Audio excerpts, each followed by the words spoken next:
Hello my dears, welcome back. നമ്മൾ കുറച്ച് ദിവസങ്ങളായിട്ട് ഹീലിങ്ങിനെ കുറിച്ചാണ് സംസാരിച്ചുകൊണ്ടിരിക്കുന്നത്, അല്ലേ? എങ്ങനെയുള്ളവരാണ് ഹീൽ ചെയ്യേണ്ടത്? എന്താണ് ഹീലിംഗ്? ഇതൊക്കെ നമ്മൾ പറഞ്ഞു കഴിഞ്ഞു. പക്ഷേ ഇതിൽ ഏറ്റവും ഇമ്പോർട്ടൻ്റ് ആയിട്ടുള്ള ഒരു പോഡ്കാസ്റ്റാണ് ഇന്നത്തേത്. എങ്ങനെ നിങ്ങൾ സ്വയം ഹീൽ ചെയ്യണം? പ്രാക്ടിക്കലി നിങ്ങൾ എന്താണ് ചെയ്യേണ്ടത് എന്നുള്ളതാണ് ഇന്നത്തെ ഈ ഒരു പോഡ്കാസ്റ്റിൽ ഞാൻ നിങ്ങളോട് പറയാൻ പോകുന്നത്.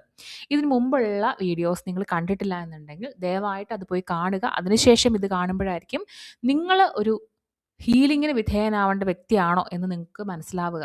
ഓക്കെ, സോ ഇന്നത്തെ topic practical way to heal yourself without any help from others. Okay, അപ്പോൾ മറ്റുള്ളവരുടെ ഒന്നും സഹായമില്ലാതെ നിങ്ങൾക്ക് ഹീൽ ചെയ്യണമെങ്കിൽ അതിന് കുറേ കാര്യങ്ങൾ നിങ്ങളുടെ ലൈഫിൽ ഇംപ്ലിമെൻറ്റ് ചെയ്യേണ്ടതുണ്ട്. എൻ്റെ ചെറിയ അറിവിൽ നിന്നുകൊണ്ടാണ് ഞാനിത് നിങ്ങൾക്ക് വേണ്ടി പങ്കുവെക്കുന്നത്. ഇതിനേക്കാളും ഒരുപാട് കാര്യങ്ങൾ നിങ്ങൾ ചെയ്യേണ്ടതായിട്ട് ചിലപ്പോൾ വരും. നിങ്ങൾക്ക് എത്രത്തോളം മുറിവുകളുണ്ടോ, എത്രത്തോളം വലിയ മുറിവുകളാണോ നിങ്ങളുടെ ഉള്ളിലുള്ളത്, അതനുസരിച്ച് നിങ്ങൾക്ക് ടൈം എടുക്കേണ്ടതായിട്ടും വരും. ആദ്യം തന്നെ നിങ്ങൾ നിങ്ങളോടൊരു കമ്മിറ്റ്മെൻറ്റ് കൊടുക്കുക. എന്നെ ഹീൽ ചെയ്യേണ്ടത് ഞാനാണ്.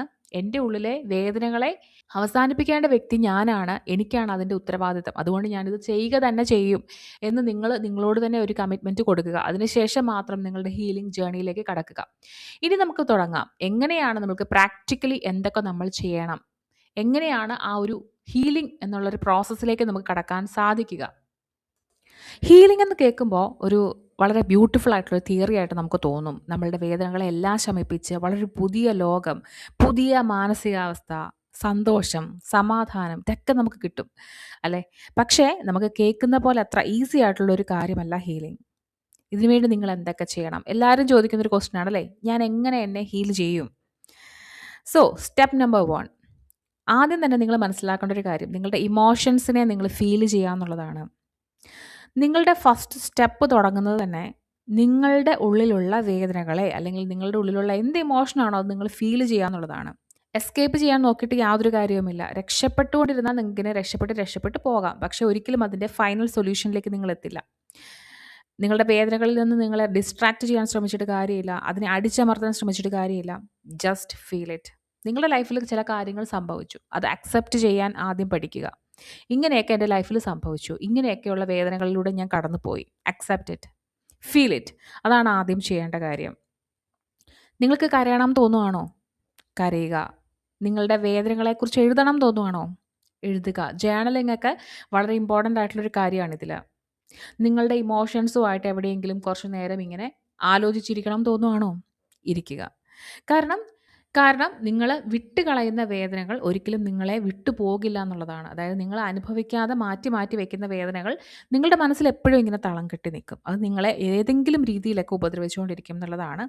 സോ ഹീലിംഗ് എന്ന് പറയുന്ന ഒരു കാര്യം നിങ്ങളുടെ ലൈഫിൽ തുടങ്ങുന്നത് തന്നെ നിങ്ങളുടെ വേദനകളിൽ നിന്നും നിങ്ങൾ ഓടി ഒളിക്കാൻ ശ്രമിക്കുന്നത് നിർത്തുമ്പോഴാണ്. അപ്പോൾ ആദ്യം മനസ്സിലാക്കുക, നിങ്ങളുടെ വേദനകളെ നിങ്ങൾ അക്സെപ്റ്റ് ചെയ്യാൻ പഠിക്കുക എന്നുള്ളതാണ് ഒന്നാമത്തെ സ്റ്റെപ്പ്. ഇനി സ്റ്റെപ്പ് നമ്പർ 2, നിങ്ങൾ എന്ത് കാര്യങ്ങളാണ് ട്രിഗർ ചെയ്യുന്നത് എന്നുള്ള കാര്യം നിങ്ങൾ മനസ്സിലാക്കുക. ഓക്കെ, ചില കാര്യങ്ങൾ നിങ്ങളെ ട്രിഗർ ചെയ്യും. അതായത് നിങ്ങളെ എന്തെങ്കിലും കാര്യങ്ങൾ നിങ്ങളുടെ ലൈഫിൽ അഫക്റ്റ് ചെയ്യുന്നതായിരിക്കില്ല നിങ്ങളുടെ പ്രശ്നം. അതുമായിട്ട് ബന്ധപ്പെട്ട പാസ്റ്റിലെ എന്തെങ്കിലും ഒരു കാര്യമായിരിക്കും നിങ്ങളുടെ ശരിക്കുള്ള പ്രശ്നം. അല്ലെങ്കിൽ നിങ്ങളോട് ഒരാളൊരു കാര്യം പറയുമ്പോൾ, അല്ലെങ്കിൽ എന്തെങ്കിലും ഒരു കാര്യം സംഭവിക്കുമ്പോൾ നിങ്ങൾ അത് അത്രത്തോളം ആഴത്തിൽ വേദനിപ്പിക്കുന്നത് എന്തുകൊണ്ടാണോ എന്ന് നിങ്ങൾ നിങ്ങളോട് തന്നെ ചോദിക്കുക. നിങ്ങളുടെ ഉള്ളിലുള്ള എന്ത് കാര്യമാണ് നിങ്ങൾ ആക്ടിവേറ്റ് ചെയ്യുന്ന ആ ഒരു സമയത്ത്, അല്ലെങ്കിൽ ഈ ഒരു വേദന മുമ്പുള്ള എന്തെങ്കിലും കാര്യങ്ങളുമായി കണക്റ്റഡ് ആണോ എന്നുള്ള കാര്യം നിങ്ങളൊന്ന് ആലോചിച്ച് നോക്കുക. നിങ്ങൾക്കൊരു ട്രിഗർ കാണും എപ്പോഴും. ആ ട്രിഗർ എന്താണ്? ചിലപ്പോൾ ഒരാളുടെ പെരുമാറ്റം പോലെ മറ്റൊരാളുടെ പെരുമാറ്റം നമുക്ക് കണക്റ്റ് ചെയ്യാൻ സാധിക്കും. അപ്പോൾ ശരിക്കും ഈ രണ്ടാമത്തെ ആളോടല്ല, ആദ്യത്തെ ആളോടുള്ള ദേഷ്യമായിരിക്കും രണ്ടാമത്തെ ആളോട് കാണിക്കുക. സോ നിങ്ങൾ ട്രിഗർ ചെയ്യുന്ന ഫാക്ടർ എന്താണെന്നുള്ള കാര്യം നിങ്ങൾ മനസ്സിലാക്കുക. പലപ്പോഴും നിങ്ങൾ മനസ്സിലാക്കേണ്ട ഒരു കാര്യം എന്ന് പറയുന്നത്, ഇപ്പോൾ ഒരു പ്രസൻറ്റ് മൊമെൻറ്റിൽ നിങ്ങൾ ബിഹേവ് ചെയ്യുന്നത് ഒരിക്കലും നിങ്ങളുടെ ആ ഒരു സമയത്തെ ഇമോഷൻസ് വെച്ചായിരിക്കില്ല. നിങ്ങളുടെ പാസ്റ്റിലുള്ള പല കാര്യങ്ങളുടെയും കണക്ഷനിലൂടെ ആയിരിക്കും ഇപ്പോൾ നിങ്ങൾക്ക് ആ ഒരു ഇമോഷൻസ് ഉണ്ടായിരിക്കുക. സോ അതിൻ്റെ അർത്ഥം നിങ്ങളുടെ പാസ്റ്റിലുള്ള എന്തൊക്കെയോ കാര്യങ്ങൾ ഇനിയും ഹീലാവാതെ കിടപ്പുണ്ട് എന്ന് തന്നെയാണ്. അപ്പോൾ നിങ്ങളുടെ ട്രിഗർ നിങ്ങൾ തന്നെ ഐഡൻറ്റിഫൈ ചെയ്യുക. മൂന്നാമത്തെ കാര്യം, നിങ്ങളോട് സംസാരിക്കുന്ന രീതി മാറ്റുക എന്നുള്ളതാണ്. നിങ്ങളുടെ മൈൻഡ് വോയിസ് നെഗറ്റീവായിട്ടിരിക്കുന്ന സമയത്ത് ഹീലിംഗ് വീണ്ടും വീണ്ടും ടഫായി മാറത്തേ ഉള്ളൂ. അതായത് നിങ്ങൾ ലോകം എന്ത് നിങ്ങളോട് പറയുന്നു എന്നുള്ളതിനെക്കുറിച്ച് വറീഡ് ആവണ്ട. നിങ്ങൾ നിങ്ങളോട് എന്ത് പറയുന്നതിനെക്കുറിച്ച് മാത്രം വറീഡ് ആയാൽ മതി. നിങ്ങളുടെ മനസ്സ് എപ്പോഴും നിങ്ങളെ ശ്രദ്ധിച്ചുകൊണ്ടിരിക്കുകയാണ്. എൻ്റെ ജീവിതത്തിലൊന്നും നല്ലതായിട്ട് സംഭവിക്കില്ല, അല്ലെങ്കിൽ ഞാൻ നശിച്ചു പോയി, അല്ലെങ്കിൽ എൻ്റെ ജീവിതം തോറ്റുപോയി എന്നൊക്കെ പറയുന്ന ഒരു മൈൻഡ് വോയിസ് ഉണ്ടല്ലോ. നിങ്ങൾ നിങ്ങളോട് തന്നെ പറയുന്ന ചില കാര്യങ്ങൾ. നിങ്ങൾ പുറമെ എന്തൊക്കെ പോസിറ്റീവ്നെസ് കാണിച്ചാലും നിങ്ങളുടെ ഉള്ളിൽ നിങ്ങൾക്കൊരു മൈൻഡ് വോയിസ് ഉണ്ട്. അത് മാറ്റുക. ഞാൻ ഹീലിംഗ് തുടങ്ങുകയാണ്. ഞാൻ ഹീൽ ചെയ്തുകൊണ്ടിരിക്കുകയാണ്. എനിക്ക് സമാധാനമുള്ളൊരു ജീവിതം ഞാൻ അർഹിക്കുന്നയാളാണ്. എനിക്ക് സന്തോഷമുള്ളൊരു ജീവിതം അർഹിക്കുന്ന ആളാണ്. എനിക്ക് ലൈഫിൽ ഒരുപാട് ബ്ലെസ്സിങ്സ് ഇനി വരാനുണ്ട്. എന്നൊക്കെയുള്ള രീതിയിൽ നിങ്ങൾ നിങ്ങളോട് സംസാരിക്കുന്ന രീതി മാറ്റുക. ചുറ്റുമുള്ളവരെന്തും പറഞ്ഞോട്ടെ. കാരണം അവർക്ക് നിങ്ങളെ അത്രത്തോളം അറിയില്ല. നിങ്ങൾക്കാണ് നിങ്ങളെ നല്ലതുപോലെ അറിയാവുന്നത്. അതുകൊണ്ട് നിങ്ങൾ നിങ്ങളോട് തന്നെ കരുണ കാണിക്കുക എന്നുള്ളതാണ് സ്റ്റെപ്പ് നമ്പർ 3. ഇനി 4ാമത്തെ കാര്യം, നിങ്ങളുടെ എനർജിയെ പ്രൊട്ടക്റ്റ് ചെയ്യുക എന്നുള്ളതാണ്.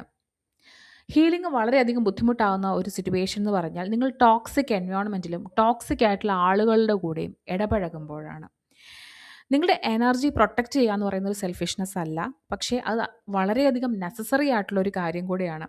നെഗറ്റീവായിട്ടുള്ള ആളുകളെക്കുറിച്ച് സംസാരിക്കുക, നെഗറ്റീവായ ആളുകളോട് സംസാരിക്കുക, കോൺസ്റ്റൻ്റ് ആയിട്ട് നിങ്ങൾക്ക് ഇങ്ങനെ സ്ട്രെസ് ഉണ്ടാവുന്നത് നിർത്തുക, സ്ട്രെസ് നിങ്ങൾക്ക് തരുന്ന ആളുകളോട് കമ്മ്യൂണിക്കേഷൻ കുറയ്ക്കുക, ഒരുപാട് സോഷ്യൽ മീഡിയ യൂസ് ചെയ്യുന്നത് കുറയ്ക്കുക, അതുപോലെ നിങ്ങളെ ഇമോഷണലി വല്ലാത്തൊരവസ്ഥയിലേക്ക് എത്തിക്കുന്ന എൻവയോൺമെൻറ്റ്സ് നിങ്ങൾ ഒഴിവാക്കുക.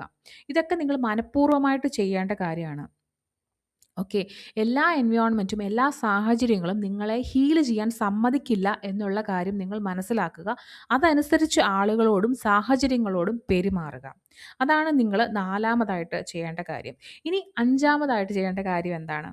ഇപ്പോൾ നമ്മൾ സംസാരിച്ചുകൊണ്ടിരിക്കുന്നതൊക്കെ നിങ്ങളുടെ എനർജിയെ പ്രൊട്ടക്റ്റ് ചെയ്യാനും നിങ്ങളുടെ മനസ്സിനെ പ്രൊട്ടക്റ്റ് ചെയ്യാനും ഉള്ള കാര്യങ്ങളാണ്. പക്ഷേ അതേ സമയത്ത് നിങ്ങളുടെ നെർവസ് സിസ്റ്റത്തെ കൂടെ നിങ്ങൾ പ്രൊട്ടക്റ്റ് ചെയ്യേണ്ടതായിട്ടുണ്ട്.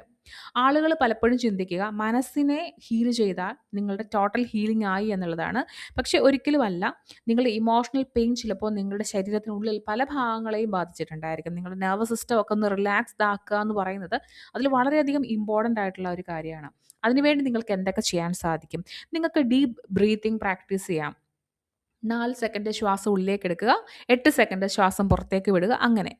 അല്ലെങ്കിൽ മെഡിറ്റേഷൻ പ്രാക്ടീസ് ചെയ്യാം, പ്രാർത്ഥിക്കാം, നന്നായിട്ട് ഉറങ്ങാം, നടക്കാൻ പോകാം, എക്സർസൈസ് ചെയ്യാം, രാവിലത്തെ സൺലൈറ്റ് കൊള്ളാം, കുറച്ച് നേരം സൈലൻ്റ് ആയിട്ടിരിക്കാം, ഗ്രൗണ്ടിങ് അത് നല്ല രീതിയിൽ പ്രാക്ടീസ് ചെയ്യാം. അതായത് നിങ്ങളുടെ ഈ ഒരു ലോ പോയിന്റിലുണ്ടല്ലോ, അതായത് നിങ്ങൾ വളരെ ഹീലിംഗ് ജേണി ആഗ്രഹിക്കുന്ന ഒരു സമയം, അല്ലെങ്കിൽ നിങ്ങൾ വേദനകളിലൂടെ കടന്നു പോകുന്നൊരു സമയത്ത് നിങ്ങളെ സപ്പോർട്ട് ചെയ്ത ആളുകളെ ഒരിക്കലും നിങ്ങൾ മറക്കരുത്.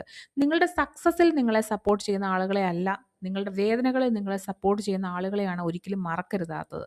ഓക്കെ. അപ്പം അങ്ങനെയുള്ള ആളുകളോട് വളരെ നല്ല രീതിയിൽ പെരുമാറാനായിട്ട് നിങ്ങൾ ശ്രദ്ധിക്കുക എപ്പോഴും. ഇനി മുന്നോട്ടുള്ള ജീവിതത്തിൽ അങ്ങനെ തന്നെ.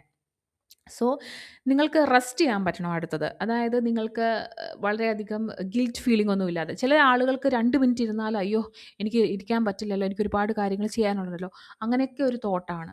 അതൊന്നും ഇല്ലാതെ നിങ്ങൾക്ക് സമാധാനമായിട്ട് റെസ്റ്റ് ചെയ്യാൻ പറ്റണം. ഓക്കെ. നമ്മൾ കോൺസ്റ്റൻ്റ് ആയിട്ട് ഇങ്ങനെ നമ്മുടെ നെർവസ് സിസ്റ്റത്തെ ഇങ്ങനെ ചിന്തകളിലൂടെയും മറ്റുള്ള കാര്യങ്ങളിലൂടെയും നമ്മൾ സ്ട്രെസ് ചെയ്യിച്ചുകൊണ്ടിരിക്കുകയാണ്. സോ അതുകൊണ്ട് അതിനെ കൂടി റിലാക്സ് ചെയ്യുന്ന കാര്യങ്ങൾ ചെയ്യാൻ വേണ്ടി നിങ്ങൾക്ക് ഉത്തരവാദിത്വം ഉണ്ട്. ഇനി 6ാമത്തെ കാര്യം വളരെ ഇമ്പോർട്ടൻ്റ് ആണ്. റഷ് ചെയ്ത് നിർത്തുക. അതായത് ചില ആൾക്കാർക്ക് എല്ലാം പെട്ടെന്ന് നടക്കണം, ക്വിക്ക് റിസൾട്ട് വേണം. പക്ഷേ ഹീലിംഗ് ഒരിക്കലും ഒരു ക്വിക്ക് റിസൾട്ട് തരുന്ന കാര്യമല്ല. ഹീലിംഗ് എന്ന് പറയുന്ന ഒരു ലീനിയർ ലൈൻ അല്ല, അതായത് നേർരേഖയല്ല. അപ്സ് ആൻഡ് ഡൗൺസിൽ ഈ സൈൻ വേവും കോസ് വേവും ഒക്കെ പോകുന്ന പോലെ അപ്സ് ആൻഡ് ഡൗൺസിൽ കൂടെ പോകുന്ന ഒരു കാര്യമാണ്. ചില ദിവസങ്ങളിൽ നിങ്ങൾക്ക് വളരെയധികം സമാധാനം ഫീൽ ചെയ്യും. ചില ദിവസങ്ങളിൽ നിങ്ങളുടെ പഴയ പെയിൻസ് അതേപടി നിങ്ങൾക്ക് തിരിച്ചു വരും. ഓക്കെ. അപ്പോൾ അതിൻ്റെ അർത്ഥം നിങ്ങൾ ഹീലിംഗ് എന്ന് പറയുന്ന ജേർണിയിൽ തോറ്റുപോയി എന്നുള്ളതല്ല, നിങ്ങൾ വീക്കാണെന്നുള്ളതല്ല, നിങ്ങൾ സ്ട്രഗിളിങ് ആണെന്നുള്ളതല്ല. ഓക്കെ.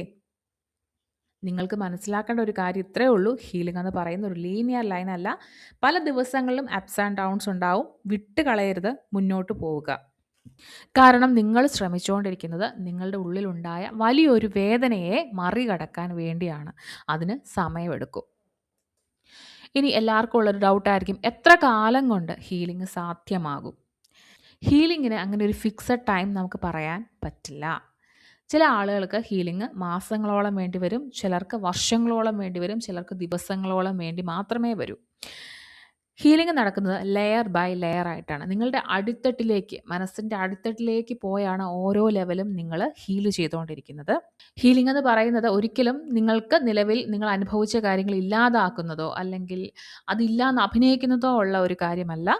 നിങ്ങൾ ആ പെയിൻ ഇരിക്കുമ്പോഴും അതിൻ്റെ എനർജി നിങ്ങളെ ഫീൽ ചെയ്യാൻ സമ്മതിക്കാതിരിക്കുന്ന ഒരു അവസ്ഥയാണ് ഹീലിംഗ് എന്ന് പറയുന്നത്. ഓക്കെ, അതായത് നിങ്ങൾ ആ ഒരു കാര്യത്തെക്കുറിച്ച് ആലോചിക്കുമ്പോൾ പിന്നീട് നിങ്ങൾക്ക് തോന്നുന്ന ആ ഒരു മനസ്സിൻ്റെ ഭാരം ഉണ്ടാവില്ല. ഓക്കെ, ഇപ്പോൾ നിങ്ങൾക്കൊരു ഹെവിനെസ് ഫീൽ ചെയ്യുന്നുണ്ടെങ്കിൽ അത് പിന്നീട് നിങ്ങൾക്ക് ഉണ്ടാവാതെ ഇരിക്കാനായിട്ട് ഇത് ഹെൽപ്പ് ചെയ്യും. നിങ്ങൾ ഹീലായി എന്നുള്ളതിൻ്റെ ഒരു സൈൻ കൂടിയായിരിക്കും അത്. സ്ലോ ചേഞ്ചുകളായിരിക്കും, പക്ഷേ നിങ്ങൾ ഹീലായി കഴിയുമ്പോൾ നിങ്ങൾ ഇമോഷണലി റിയാക്ട് ചെയ്യുന്നത് കുറയ്ക്കും, നിങ്ങൾക്ക് കുറേ സമാധാനം അനുഭവപ്പെടും, ടോക്സിക് ആയിട്ടുള്ള ആളുകളുടെ പുറകെ പോകുന്നത് നിങ്ങൾ നിർത്തും, നിങ്ങൾക്ക് ക്ലിയർ ബൗണ്ടറീസ് ഉണ്ടാവും, നിങ്ങൾ എല്ലാവരെയും വിശ്വസിക്കുന്ന ഒരാളായിരിക്കില്ല, നിങ്ങളെ ആയിരിക്കും നിങ്ങൾക്ക് ഏറ്റവും കൂടുതൽ വിശ്വാസം. ഓക്കെ, സോ നിങ്ങളുടെ സമാധാനം കുറേ കാലം നിലനിൽക്കും എന്നുള്ളതാണ്. ഇപ്പോൾ നിങ്ങൾക്ക് ഷോർട്ട് ടൈം ആയിരിക്കും സമാധാനം, പിന്നീട് വീണ്ടും സമാധാനക്കേടായിരിക്കുമെങ്കിൽ പിന്നീട് ഒരു ലോങ് ടൈം സമാധാനം നിങ്ങൾക്ക് കിട്ടും. ഓക്കെ, ഈ മെഡിറ്റേഷനും പ്രയറും ഒക്കെ ലൈഫ് ലോങ് നിങ്ങൾ പ്രാക്ടീസ് ചെയ്യുന്നത് വളരെയധികം നല്ലതാണ്. പിന്നെ ഹീലിംഗ് ജേർണിയിൽ നിങ്ങൾക്ക് ചെയ്യാൻ പറ്റുന്ന മറ്റൊരു കാര്യം എന്ന് പറയുന്നത് നിങ്ങളെ പോലെയുള്ള ആളുകളെ ഹീൽ ചെയ്യാൻ സഹായിക്കുക എന്നുള്ളതാണ്. നിങ്ങളുടെ ഹീലിംഗ് ജേർണിയിൽ നിങ്ങളെ ആളുകൾ ചിലപ്പോൾ സപ്പോർട്ട് ചെയ്തിട്ടുണ്ടായിരിക്കാം. അതുപോലെ നിങ്ങൾ മറ്റുള്ളവരെയും സപ്പോർട്ട് ചെയ്യുക, അവരെ ഹീൽ ചെയ്യാനുള്ള സാഹചര്യങ്ങൾ ഒരുക്കുക എന്നുള്ളതാണ്. ഈ വീഡിയോ ഞാൻ നിങ്ങൾക്ക് വേണ്ടി പങ്കുവയ്ക്കുന്നത് എൻ്റെ ഒരു ചെറിയ അറിവിൽ നിന്നും ഞാൻ ചെയ്തിട്ടുള്ള കാര്യങ്ങൾ എന്തൊക്കെയാണ് എന്ന് ഉള്ളതിൽ നിന്നുമാണ് കേട്ടോ. അപ്പോൾ നമുക്കിതിൻ്റെ ഫർദർ വീഡിയോസ് വേണമെങ്കിൽ ചെയ്യാവുന്നതാണ്. പ്രാക്ടിക്കലി കൂടുതൽ കാര്യങ്ങൾ എന്തൊക്കെ ചെയ്യാം, എന്തൊക്കെ മെഡിറ്റേഷൻസ് ചെയ്യാം, അങ്ങനെയുള്ള കാര്യങ്ങളൊക്കെ ഞാൻ എക്സ്പ്ലെയിൻ ചെയ്തു തരാൻ തയ്യാറാണ്. പക്ഷേ ഇത് കൂടുതൽ സംസാരിക്കുന്ന ഒരു ടോപ്പിക്കാണോ എന്ന് എനിക്കറിയില്ല. നിങ്ങളുടെ ആഗ്രഹം പോലെ നമുക്ക് തുടർന്നും വീഡിയോസ് നോക്കാവുന്നതാണ്, അല്ലെങ്കിൽ നമുക്ക് മറ്റു ടോപ്പിക്കുകളിലേക്ക് പോകാം. ഓക്കെ, അപ്പോൾ താങ്ക് യു സോ മച്ച്. നമുക്ക് മറ്റൊരു വീഡിയോയിൽ വീണ്ടും കാണാം. ബൈ.